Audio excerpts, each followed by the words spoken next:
Class کی شروعات کرائیں۔ جی برہان بھائی۔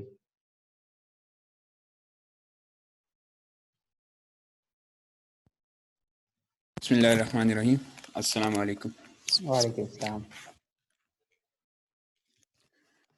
اللہ تعالیٰ کا لاکھ لاکھ شکر ہے کہ اللہ تعالیٰ نے ہمیں اس قرآن مجید درس قرآن کی کلاس میں آنے کی توفیق عطا فرمائی۔ میں امید کرتا ہوں آپ سب خیریت سے ہوں گے۔ میں دعا کا آغاز کر رہا ہوں، آپ بھی ساتھ ساتھ پڑھیے۔ بسم اللہ الرحمن الرحیم۔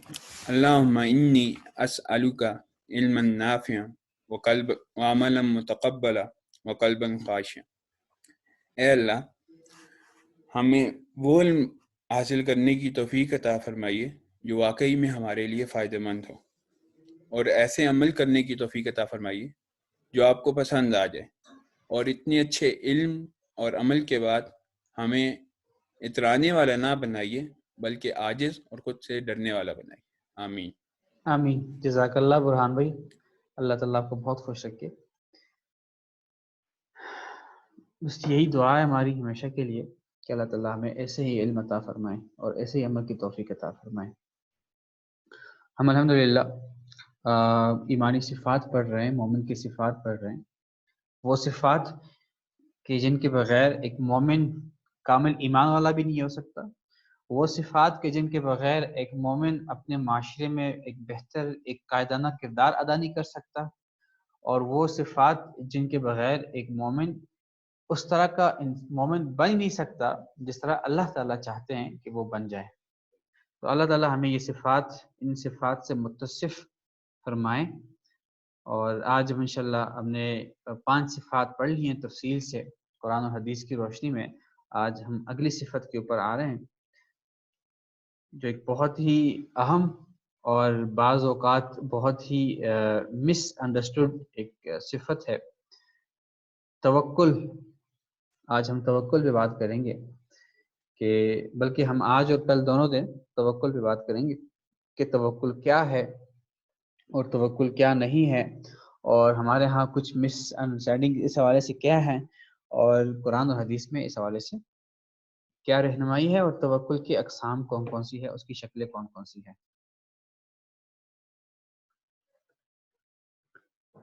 میں آپ سے سوال کرنا چاہتا ہوں کہ آپ کے ذہن میں توکل کی کیا ڈیفینیشن ہے، توکل کیا ہے آپ کے خیال میں؟ مجھے چیٹ میں بتا دیجیے گا، آپ کے خیال میں توکل کیا ہے؟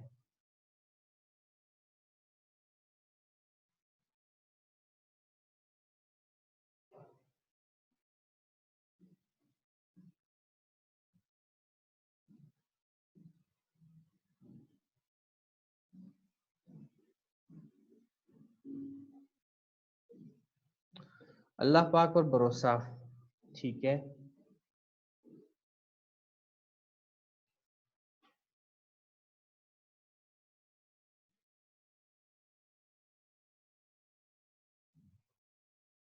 اور کسی کے ذہن میں اس کے علاوہ کوئی اور ڈیفینیشن ہے؟ اللہ سے سب کچھ ہونے کا یقین، مخلوق سے کچھ نہ ہونے کا یقین، بالکل ٹھیک ہے۔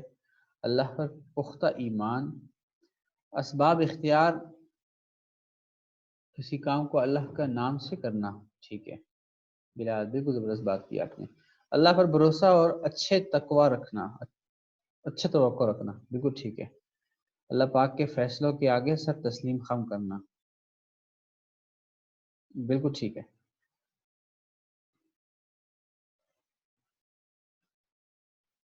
جی ہاں، شروع اللہ کے نام سے کرنا تاکہ اس کام کی برکت آ جائے، بالکل ٹھیک ہے۔ میں آپ کو تھوڑا سا تفصیل سے بتاتا ہوں کہ توکل کیا ہے۔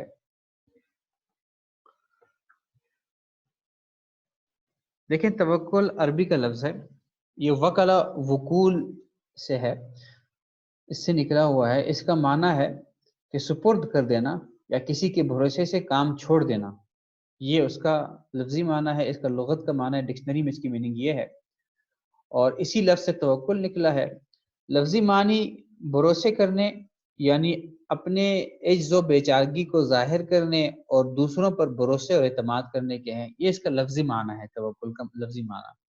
ہم اصطلاح میں اس کو کیا کہتے ہیں؟ آپ نے وکیل کا نام سنا ہے نا ہمارے ہاں؟ وکیل کس کو کہتے ہیں ہم؟ وکیل وہ شخص ہوتا ہے کہ جس پر ہم مکمل بھروسہ اور اعتماد کر کے کوئی معاملہ اس کے سپرد کر دیتے ہیں کہ بس یہ اب آپ کے حوالے ہے، اب آپ ہی ہمارا کیس لڑیں، اب آپ ہی ہمیں جتوائیں، اب آپ ہی اس معاملے کو سنبھالیں، یہ وکیل ہے۔ تو توکل کی جو اصطلاحی معنی ہے وہ یہ ہے کہ اللہ تعالیٰ پر اور اس کے احکامات و ہدایات پر بھروسے اور اعتماد کو توکل کہتے ہیں، کہ جو بات اللہ تعالیٰ مجھے کہہ رہا ہے، جو احکامات اللہ کی طرف سے آ رہی ہیں وہی ٹھیک ہے اور وہی زبردست ہیں اور وہی 100% درست ہیں، اس کے علاوہ تمام احکامات، تمام ہدایات جو باقی ملتی ہے وہ غلط ہیں، جو اس کے اگینسٹ ہیں اور اس کی کوئی حیثیت نہیں ہے، اس کو توکل کہتے ہیں۔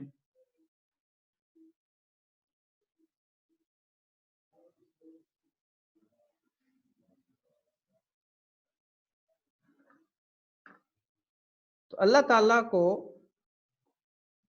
وکیل اور کارساز بنایا جائے اور اللہ تعالیٰ کے دیے ہوئے اسباب و تدبیر وغیرہ کو بروئے کار لا کر نتائج اور معاملے اس کے سپرد کیا جائے، اللہ تعالیٰ کے سپرد کیا جائے، اس کو ہم توکل کہتے ہیں۔ توکل کو سمجھنے کے لیے جو کچھ بنیادی عقائد بڑی اہم ہیں، جن کو سمجھے بغیر ہم توکل کو صحیح تفصیل سے سمجھ نہیں سکتے، میں ابھی وہ تفصیل سے بتانا چاہتا ہوں۔ دیکھیں، توکل کی بہت ہی ایک ڈیپ میننگ ہے اور بہت سارے لوگ اس کو سمجھنے میں غلطی کرتے ہیں، تو اس کو سمجھنے کے لیے ہمیں کچھ عقائد کو سمجھنا پڑے گا جس کے بغیر ہم توکل نہیں سمجھ سکتے۔ وہ بنیادی عقائد کیا ہے؟ پہلی چیز تو یہ ہے کہ یہ اس بات پر ہمارا 100% ایمان بھی ہو، اس بات پر ہمارا 100% یقین بھی ہو اور اس بات پر ہمارا 100% عمل بھی ہو کہ کائنات اور آسمان و زمین میں جو کچھ ہوتا ہے اور جس کو جو کچھ ملتا ہے یا نہیں ملتا، اور عزت اور ذلت، نفع و نقصان صرف اللہ تعالیٰ کے دست قدرت میں ہے۔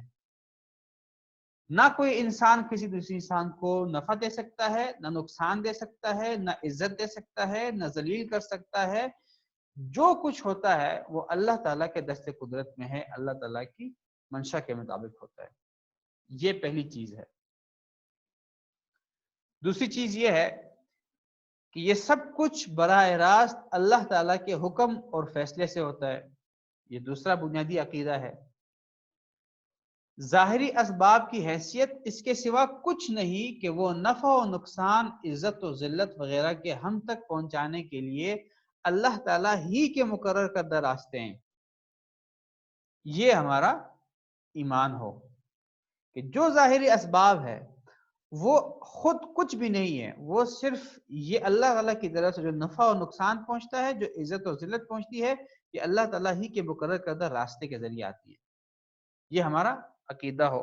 دیکھیں، آپ نے دیکھا ہوگا پانی کے نل میں پانی آتا ہے، کیا کوئی کہہ سکتا ہے کہ یہ نل جو ہے، نلکا جو ہے، اس سے جو ہے وہ مجھے پانی ملتا ہے، یا یہی پانی پہنچانے والی چیز ہے، یا یہی ہمیں پانی کی نعمت عطا کرتی ہے؟ بلکہ ہم ایسا نہیں کہیں گے۔ پانی تو اصل میں پیچھے سے آتا ہے، نل تو اس کا ذریعہ ہے، نل کے ذریعے تو ہم سے صرف ہم تک پہنچتا ہے وہ پانی۔ اسی طرح بجلی کے تار کو ہم دیکھتے ہیں تو بجلی کا تار ہمیں بجلی نہیں دیتا، بلکہ بجلی تو پیچھے سے آتی ہے جہاں بند رہی ہوتی ہے۔ اصل تو یہ بجلی کے تار وہ ذرائع ہیں، وہ راستے ہیں جن کے ذریعے سے یہ بجلی اور پانی ہم تک پہنچتے ہیں۔ تو یہ پانی اور بجلی کی تقسیم میں ان کا اپنا کوئی عمل دخل نہیں ہے، یہ پیچھے سے سارا پروگرامڈ ہے اور ہم تک ان ذرائع سے پہنچتے ہیں۔ یہ چیز ہمیں بنیادی عقائد ضرور پہلے سمجھنے پڑیں گے۔ جب ہمیں یہ چیزیں سمجھ آ جائیں گی تو اسی طرح کائنات اور تمام دنیا میں ہمیں جو نظر آ رہا ہے وہ اسباب کی کارفرمائی نہیں، بلکہ اصل کارفرما صرف اللہ کی ذات اور اس کا حکم ہے۔ یہ وہ بنیادی چابی ہے، یہ وہ بنیادی عقیدہ ہے، یہ وہ بنیادی بات ہے جس کو سمجھے بغیر، جس پر ایمان لائے بغیر، جس کو پوری طرح اپنے عمل میں لائے بغیر ہم توکل کو نہیں سمجھ سکتے۔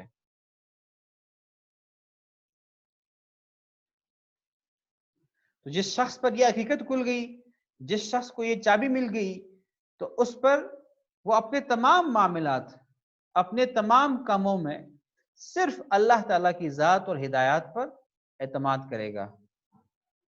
اس کی نظر صرف اللہ تعالیٰ کی قدرت اور قوت اور اس کے کرم پر ہوگی، اور پھر کبھی مخلوق کی طرف نہیں دیکھے گا، کیونکہ اس کا ایمان اتنا پختہ ہو گیا ہوگا. وہ صرف اسی سے امید رکھے گا، صرف اسی سے خوف رکھے گا، اور اسی سے دعا کرے گا اللہ تعالیٰ سے. اور جس بندے کے اندر یہ آ جائے، یہ طرز عمل آ جائے، اس طرز عمل کا نام اصل میں توکل ہے. یہ آپ کے سامنے میں نے بیان کر دیا. ان بنیادی عقائد کے بعد جب وہ راسخ ہو جائیں گے دل میں، اس کے بعد جس انسان کا عمل اس طرح ہو جائے وہ اصل میں توکل ہے.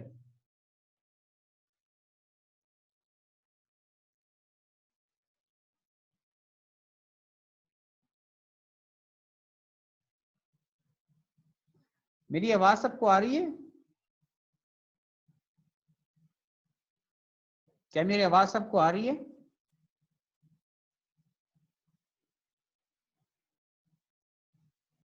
ٹھیک ہے، ٹھیک ہے. یہ اصل میں وہ توکل ہے، یہ اصل میں جس کو ہم توکل کہتے ہیں وہ یہ عمل ہے جو اس عقیدے کے بعد ہی آئے گا، اس کے بغیر نہیں آئے گا. صرف زبان سے کہنا کافی نہیں ہوتا جب تک ہمارے عمل میں وہ بات نہیں آتی. اللہ تعالیٰ ہمیں اس طرح کا توکل عطا فرمائے. اب قرآن مجید میں اور احادیث میں توکل کے بارے میں کیا رہنمائی ہے اور توکل کو کیا اہمیت دی گئی ہے، تو یہ ہم ابھی پڑھیں گے. ہماری آج کی جو پہلی آیت ہے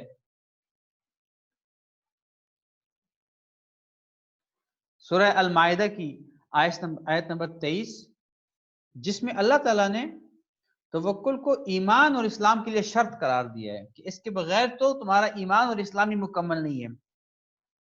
اعوذ باللہ من الشیطان الرجیم، بسم اللہ الرحمن الرحیم. قال رجلان من الذين يخافون أنعم الله عليهم ادخلوا عليهم الباب فإذا دخلتموه فإنكم غالبون وعلى الله فتوكلوا إن كنتم مؤمنين. اللہ تعالیٰ فرما رہے ہیں کہ جو لوگ خدا کا خوف رکھتے تھے ان میں سے دو مرد جن کو اللہ نے اپنے فضل سے نوازا تھا، اس سے مراد حضرت موسیٰ علیہ السلام اور ان کے بھائی حضرت ہارون علیہ السلام تھے. وہ بول اٹھے کہ تم ان پر چڑھائی کر کے شہر کے دروازے میں گھس تو جاؤ، جب گھس جاؤ گے تو تم ہی غالب رہو گے. یہ بنی اسرائیل کو کہہ رہے تھے. اور آخر میں کیا کہتے ہیں؟ یہ انبیاء ہیں کہ اور اپنا بھروسہ صرف اللہ پر رکھو اگر تم واقعی صاحب ایمان ہو. یعنی اگر واقعی تم ایمان والے ہو تو تم اپنا پورا بھروسہ اللہ پر رکھو گے. ایمان اور اسلام کے لیے شرط قرار دیا ہے توکل کو. ایک اور آیت ہے وَقَالَ مُوسَى يَا قَوْمِ إِن كُنتُمْ آمَنْتُمْ بِاللَّهِ فَعَلَيْهِ تَوَكَّلُوا إِن كُنتُمْ مُسْلِمِينَ. سورہ یونس کی آیت ہے. اور موسیٰ علیہ السلام نے کہا اے میری قوم، اگر تم واقعی اللہ پر ایمان لے آئے ہو تو پھر اسی پر بھروسہ رکھو، یعنی اسی پر توکل کرو اگر تم فرمانبردار ہو. اسلام اور ایمان کے لیے ان آیت میں شرط قرار دیا ہے. ایک اور آیت ہے سورہ ال عمران کی اذ همت طائفتان منكم ان تفشلا والله وليهما وعلى الله فليتوكل المؤمنون. جب تمہیں میں سے دو گروہوں نے یہ سوچا تھا کہ وہ ہمت ہار بیٹھیں حالانکہ اللہ ان کا حامی و ناصر تھا، اور مومنوں کو اللہ ہی پر بھروسہ رکھنا چاہیے. یعنی مومن تو ہوتا ہی وہی ہے جس کا اللہ پر توکل ہو. اور توکل کیا ہے؟ میں پیچھے آپ کو بتا چکا ہوں کہ توکل اصل میں کیا ہے. اور یہ اس آیت میں اللہ تعالیٰ فرما رہے ہیں ان ينصركم الله فلا غالب لكم وإن يخذلكم فمن ذا الذي ينصركم من بعدهم وعلى الله فليتوكل المؤمنون. اور اگر اللہ تمہاری مدد کرے تو کوئی تم پر غالب آنے والا نہیں، اور اگر وہ تمہیں تنہا چھوڑ دے تو کون ہے جو اس کے بعد تمہاری مدد کرے. اور مومنوں کو چاہیے کہ وہ اللہ ہی پر بھروسہ رکھیں، یعنی وہ اللہ ہی ہے جو آپ کو ہر جگہ غالب کرے گا، وہ اللہ ہی ہے جو تمہاری مدد کرے گا. اور اگر تم اللہ کے سوا کسی اور کی طرف اپنی نظر لے جاؤ گے، کسی اور پر بھروسہ کرو گے، چاہے وہ اسباب ہوں گے، چاہے وہ دنیا کا کوئی بندہ ہو، چاہے وہ دنیا کا کوئی ادارہ ہو، چاہے کوئی بھی ہو، اگر آپ اس کی طرف اپنی نظر لے جاؤ گے تو اللہ تعالیٰ کے سوا تمہاری کون مدد کرے گا؟ اللہ تعالیٰ تمہیں اکیلا چھوڑ دے گا۔ اور مومن کو چاہیے کہ وہ اللہ ہی پہ بھروسہ رکھے۔ یہ مختلف آیات ہے، اور سورہ ال عمران میں ہے فَإِذَا عَزَمْتَ فَتَوَكَّلْ عَلَى اللَّهِ إِنَّ اللَّهَ يُحِبُّ الْمُتَوَكِّلِينَ۔ پھر جب تم رائے پختہ کر کے کسی بات کا عزم کر لو تو اللہ پر بھروسہ کرو، اللہ یقیناً توکل کرنے والوں سے محبت کرتا ہے۔ جس سے اللہ محبت کرے اس سے کون نفرت کر سکتا ہے؟ جس سے اللہ محبت کرے۔ اللہ تعالیٰ ہمیں یہ اپنی محبت عطا فرمائے۔ ظاہر سی بات ہے اللہ تعالیٰ خود فرما رہے ہیں کہ توکل اس طرح ہم کریں گے تو اللہ تعالیٰ کے محبوب بنیں گے، اور اس کے بعد جب ہم اس طرح کا توکل کریں تو ہمارا انعام کیا ہوگا؟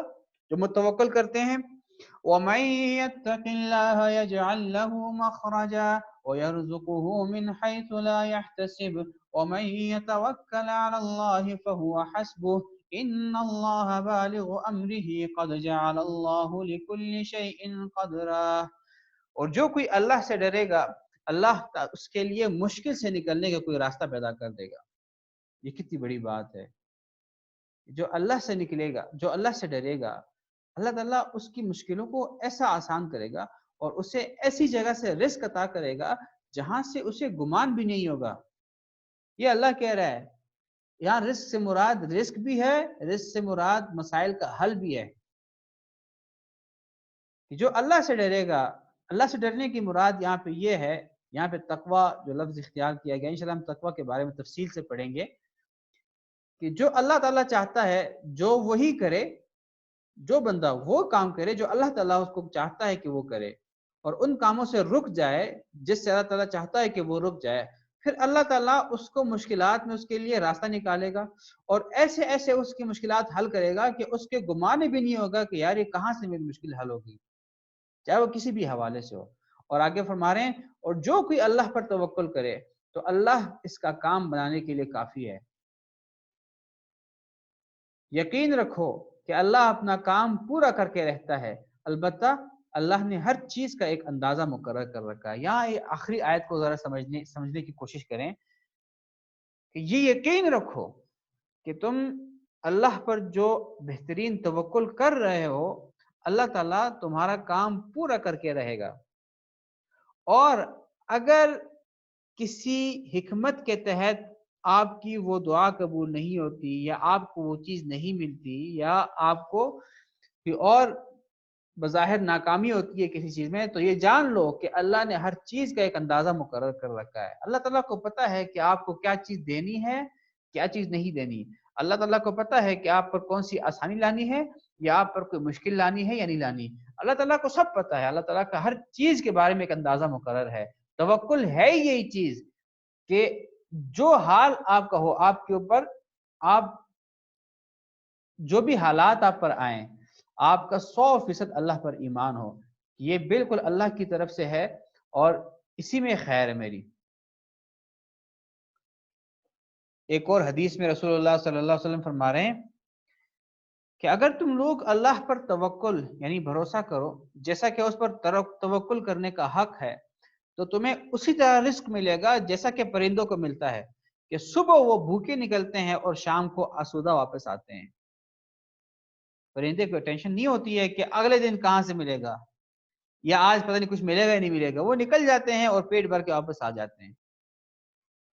تو اگر تم، یہ اللہ کے رسول فرما رہے ہیں کہ پرندوں سے سیکھو، یعنی کہ جو ہمارے آس پاس اللہ تعالیٰ کی مختلف نشانیاں ہیں، اللہ تعالیٰ کے خدائی کے، ہم ان پر غور و فکر کریں، ان میں سے پرندے بھی ایک ہے، ایک نشانی ہے۔ ایک اور حدیث میں رسول اللہ صلی اللہ علیہ وسلم فرما رہے ہیں کہ ابن آدم کے دل میں دنیا کی ہر چیز کی خواہش اور فکر ہوتی ہے، جس نے اپنا دل تمام خواہشات اور تمام جو افکار ہے، فکر ہے، اس کے پیچھے لگا دیا تو اللہ تعالیٰ کو کوئی پرواہ نہیں کہ وہ اس کو کس وادی میں ہلاک کرے، اور جس نے اللہ پر بھروسہ کر لیا تو ہر طرح کی خواہش کی فکر اس سے جاتی رہے گی۔ اس سے مراد یہ ہے بعض لوگ آپ نے دیکھا ہوگا ہر چیز کے بارے میں اتنی ٹینشن ہوتی ہے ان کو، ہر چیز کے بارے میں انہیں اتنی فکر ہوتی ہے، وہ بالکل جیسے نا ایک آفت آ پڑی ہو ہر چیز کے بارے میں. یعنی وہ بھائی اللہ تعالیٰ پہ توکل کرو، آپ نے اپنی طرف سے پوری کوشش کر لی کسی کام کے بارے میں، تو بس اب اللہ پر بھروسہ کرو، جو ہوگا خیر ہوگا. لیکن وہ اس بارے میں نہیں سوچ رہا ہوتا، بلکہ وہ ہر چیز کے بارے میں پریشان ہو رہا ہوتا ہے، اور وہ ہر طرح کی خواہشات کو لینے کی کوشش کر رہا ہوتا ہے، بجائے یہ جانے بغیر کہ میرے لیے کیا بہتر ہے کیا بہتر نہیں ہے. تو یہاں پہ رسول اللہ صلی اللہ علیہ وسلم فرماتے ہیں کہ ایسے لوگوں کے بارے میں اللہ تعالیٰ کو کوئی پرواہ نہیں ہے کہ وہ اس کو کس وادی میں ہلاک کر دے. لیکن جو بندہ اللہ پر بھروسہ کر لیا، جس بندے نے اللہ پر بھروسہ کر لیا، تو ہر طرح کی خواہش کی فکر اس سے جاتی رہے گی. تو یہ سمجھیے عام ہے کہ توکل اصل میں دل کی ایک کیفیت اور دل کی ایک حالت کا نام ہے. جب ہم اپنے دل کو اس کیفیت اور اس حالت میں لے آتے ہیں تو پھر ہمارے اعمال، ہمارا جو عمل ہوتا ہے وہ بھی اس کے مطابق آ جاتا ہے. اب توکل کی دو قسمیں ہیں، توکل کی جو صورتیں ہیں، توکل کی جو شکلیں ہیں. عموماً جو دوسری پہلی جو ہے وہ یہ ہے کہ اللہ تعالیٰ کی باتوں اور وعدوں پر مکمل بھروسہ اور عمل انسان کو آ جائے، یہ توکل کی پہلی شکل ہے. اور دوسری شکل یہ ہے کہ اسباب کو اختیار کرتے ہوئے اسباب کے بجائے اللہ پر بھروسہ ہو، یہ دوسری شکل ہے. عموماً ہمارے ہاں لوگوں کو یہ تو پتہ ہوتا ہے دوسرے سبب کے بارے میں، جو پہلا سبب ہے اس کے بارے میں بہت زیادہ نہیں پتا ہوتا کہ آیا یہ بھی توکل میں ہے یا نہیں ہے. آج ہم پہلے قسم کے بارے میں بات کریں گے اور کل انشاءاللہ اس کی دوسری قسم ہے اس کو تفصیل سے ڈسکس کریں گے. پہلی صورت کیا ہے؟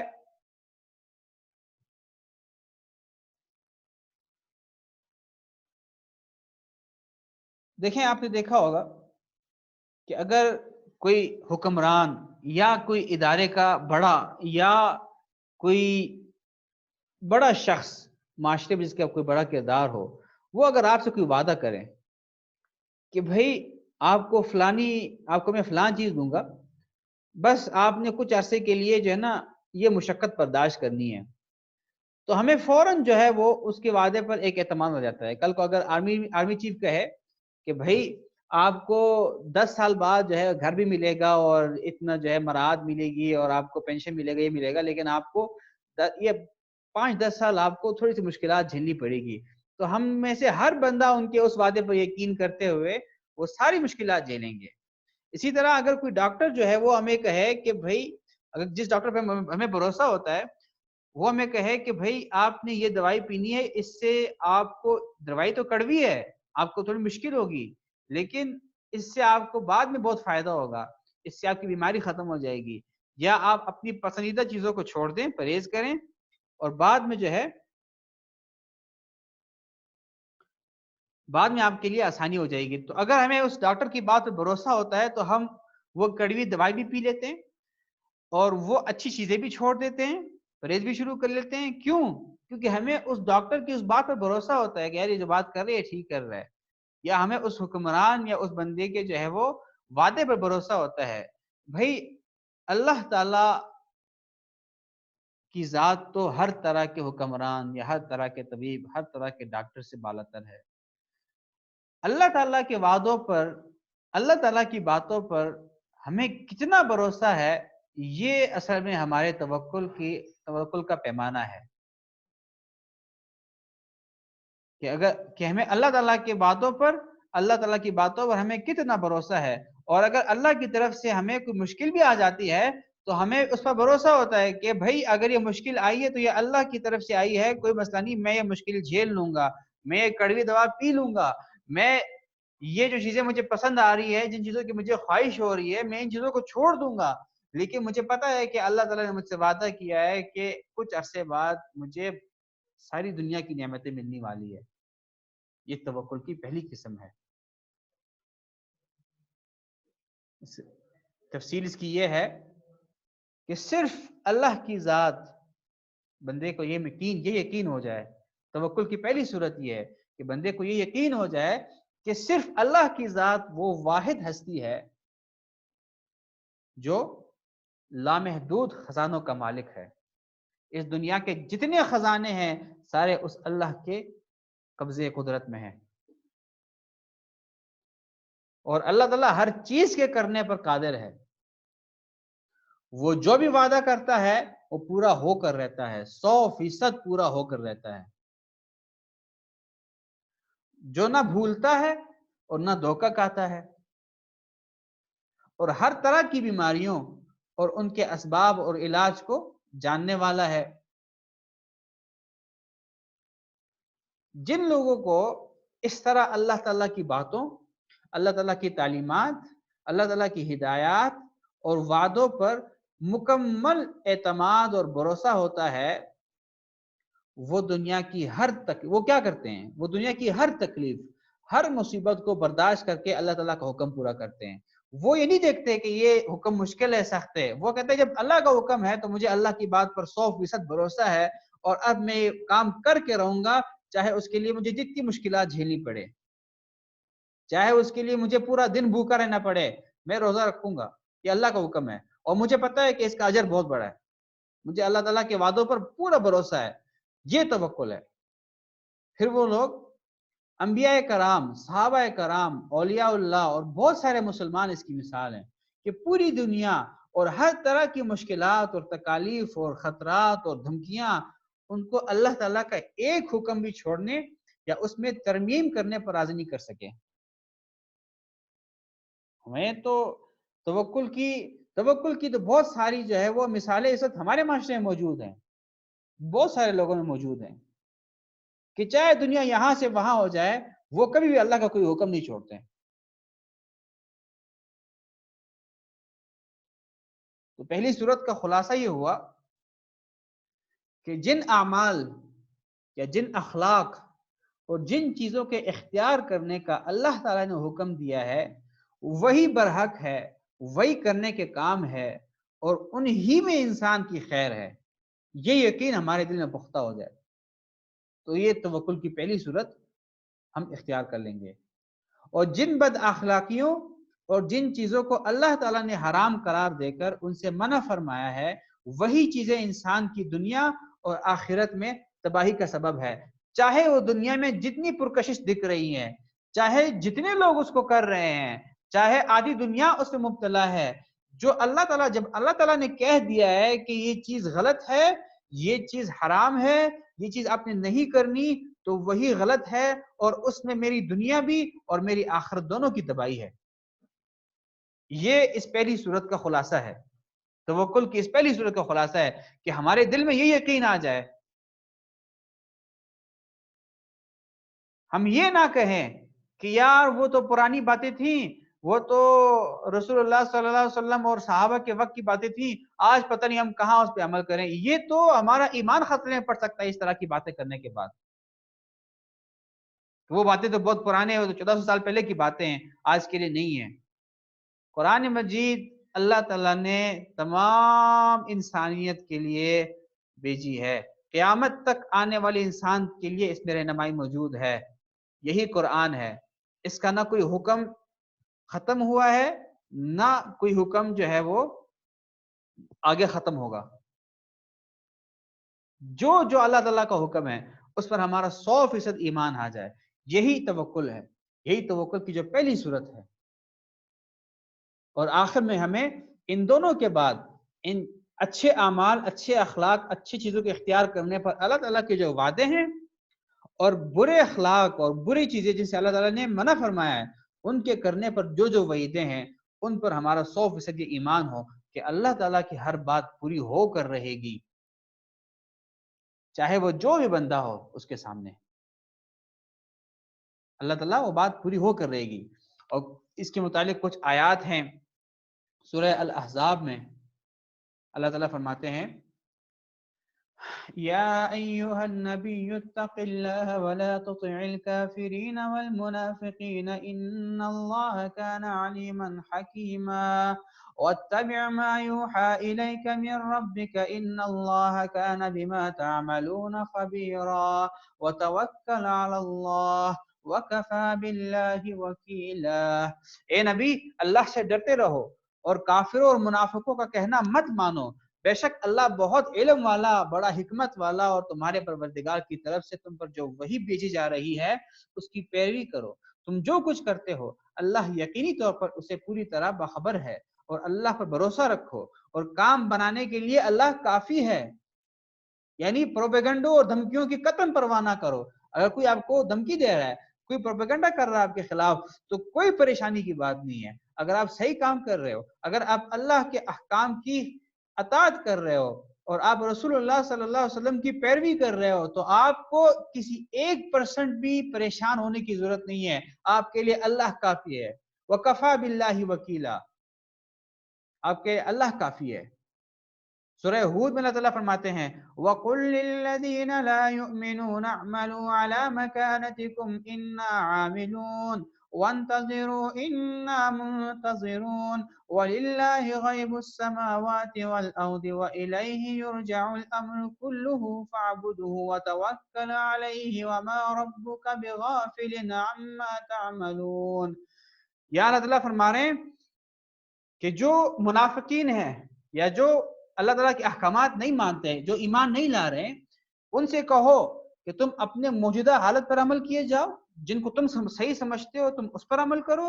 ہم بھی اپنے طریقے پر عمل کر رہے ہیں اور تم بھی اللہ کے فیصلے کا انتظار کرو، ہم بھی انتظار کرتے ہیں. آسمانوں اور زمین میں جتنے پوشیدہ بید ہیں وہ سب اللہ کے علم میں ہے، اور اسی کی طرف سارے معاملات لوٹائے جائیں گے. لہٰذا اے پیغمبر اس کی عبادت کرو اور اس پر بھروسہ رکھو، توکل کرو اللہ پر، اور تم لوگ جو کرتے ہو تمہارا پروردگار اس سے بے خبر نہیں ہے. اگر کوئی نہیں مانتا آپ کی بات، کوئی اللہ تعالیٰ کی نہیں مانتا، تو اسے یہ کہہ دیں کہ تم اپنے طریقے پہ عمل کرو، ہم اس طریقے پہ عمل کر رہے ہیں جو اللہ کا ہے. تم بھی فیصلے کا انتظار کرو، ہم بھی فیصلہ کا انتظار کریں گے، پتہ چل جائے گا کون صحیح تھا کون غلط تھا. اس سورہ شورا میں اللہ تعالیٰ فرماتے ہیں وَأَنذِرْ عَشِيرَتَكَ الْأَقْرَبِينَ وَاخْفِضْ جَنَاحَكَ لِمَنِ اتَّبَعَكَ مِنَ الْمُؤْمِنِينَ فَإِنْ عَصَوْكَ فَقُلْ إِنِّي بَرِيءٌ مِّمَّا تَعْمَلُونَ وَتَوَكَّلْ عَلَى الْعَزِيزِ الرَّحِيمِ. اور اے پیغمبر تم اپنے قریب ترین خاندان کو خبردار کرو، اور جو مومن تمہارے پیچھے چلیں ان کے لیے انکساری کے ساتھ اپنی شفقت کا بازو جھکا دو. اور اگر وہ تمہاری نافرمانی کریں تو کہہ دو کہ جو کچھ تم کر رہے ہو اس سے میرا کوئی تعلق نہیں، اور اللہ پر بھروسہ رکھو جو بڑا اقتدار والا بہت مہربان ہے. اگر آپ کے خاندان میں، اگر آپ کے قریب کے لوگوں میں لوگ اللہ کی نافرمانی کر رہے ہیں تو تم ان کے پیچھے نہ جاؤ، اللہ تعالیٰ یہ فرما رہے ہیں، اور انہیں کہہ دو کہ میرا اس کام کے ساتھ، آپ کی اس نافرمانی کے ساتھ، آپ کے اس اعمال کے ساتھ کوئی تعلق نہیں ہے. انہیں خبردار کرو کہ تم غلط کر رہے ہو، تم اللہ کے خلاف جا رہے ہو. میرا صرف اللہ پر بھروسہ ہے، میرا اس پر توکل ہے، اور اللہ تعالیٰ بڑا مہربان ہے اور وہ بہت بڑی اقتدار والا ہے. اللہ تعالیٰ جو چاہے وہ کر سکتا ہے. یہ اللہ تعالیٰ پیغمبر کو کہہ رہے ہیں اور پیغمبر کی وجہ کی تواسط سے ہمیں کہہ رہے ہیں. یہ وہ پہلی صورت ہے توکل کی جس کی میں نے آپ کو تفصیل بتا دی. میں امید کرتا ہوں کہ میں آپ کو پوری طرح سمجھا پایا ہوں.